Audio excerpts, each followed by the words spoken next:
السلام عليكم ورحمة الله وبركاته أعزائي المتابعين، حياكم الله. اللي يتابعني وشاهدني لأول مرة على اليوتيوب، أنا أخوكم علي تاغي. صاحب بحيرة يشكو حاله بعد انقطاع المياه عن بحيرته وموت أسماكه داخل البحيرة. ابقوا معنا لنشاهد هذا المقطع الفيديو وبعد ذلك نرجع نتحدث بخصوص هذا الموضوع. ابقوا. وكلاء السمك كله وكالة اصلا شو اسوي؟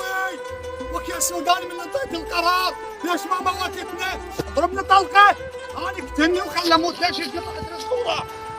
والله مطلوب 80 مليون. الله يكون بعونك. ابوي يقول له ابو الري ابو الله يساعدك.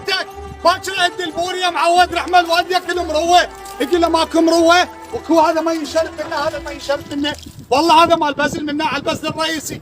لا الله يقبل ولا ابن ادم ولا الدين ولا الشرع، حتى الكوليه ما تقبل بهذا العمل. الله يكون بعونه. هذا العمل مثل ما شاء والله حقه حلاله يموت قدام عينه. الله يكون بعونه. نسأل الله سبحانه وتعالى أن يعوضه. يعني مثل ما ذكر أكثر من 50 مليون خسارته. الله يكون بعونه.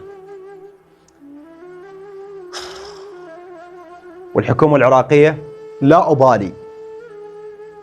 أنا بالنسبة لي يعني نشرت هواي مقاطع فيديو بخصوص انقطاع المياه مثل ما تعرفون، وخصوصا المناطق الريفية. هذا اللي عنده أبقار، هذا اللي عنده أغنام، هذا اللي عنده مزرعة ومعتمد على الله وعلى المي،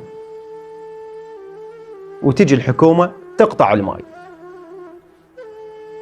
فوين يروح؟